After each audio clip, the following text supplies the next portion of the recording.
je suis Jonathan Denis, président de l'ADMD. Bienvenue dans le Talk du lundi, le média qui parle de l'actualité fin de vie.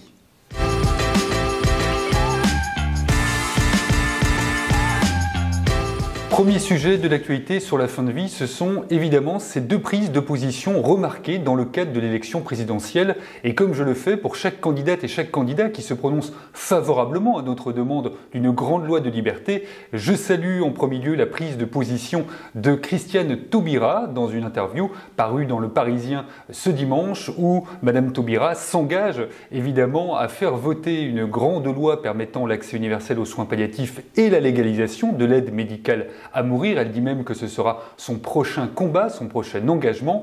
Et je salue également la position de Yannick Jadot, j'avais déjà eu l'occasion de le faire, mais qui a inscrit la semaine dernière dans son programme la légalisation de l'euthanasie et du suicide assisté.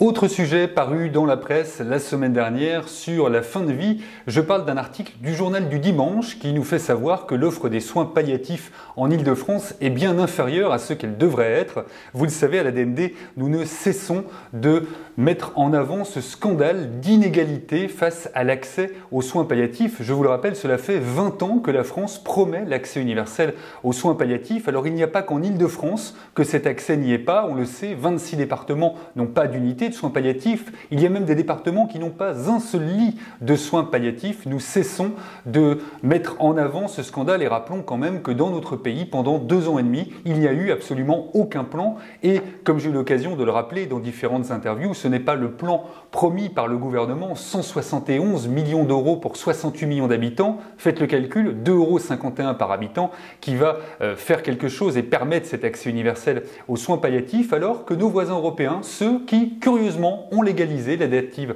à mourir, eh bien il y a un accès universel ou quasi universel aux soins palliatifs. Je prendrai pour terminer l'exemple de l'Autriche qui dernièrement a légalisé le suicide assisté et qui en même temps a fait un plan d'accès aux soins palliatifs qui représente près de 12 € par habitant, donc bien supérieur à ce que promet la France. Nous serons toujours dans ce combat pour permettre l'accès universel aux soins palliatifs.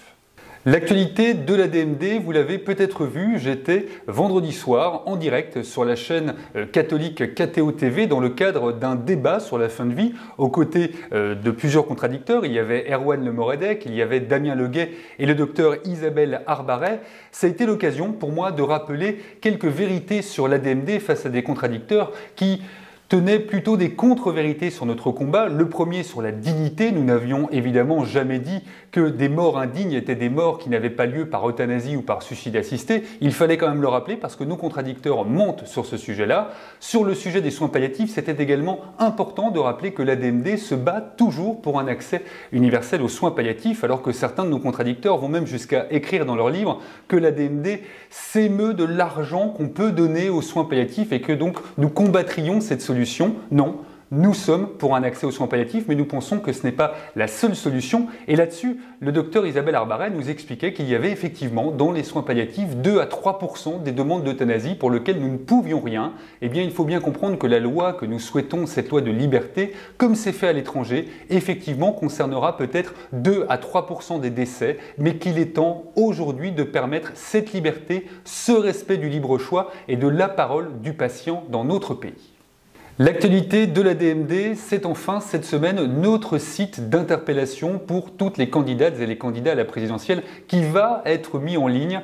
Dès sa mise en ligne, vous serez évidemment avertis et je vous encourage à pouvoir interpeller les candidates et les candidats dans le cadre de cette élection pour qu'ils se prononcent pour une légalisation du suicide assisté, de l'euthanasie et un accès universel aux soins palliatifs. Il faudra absolument les interpeller pour connaître leur position et puis qu'ils puissent également nous dire pourquoi ils sont opposés, puisque certains seront opposés à cette demande, mais que le débat ait lieu et que le sujet de la fin de vie soit le sujet sociétal de cette élection présidentielle. Je compte sur vous.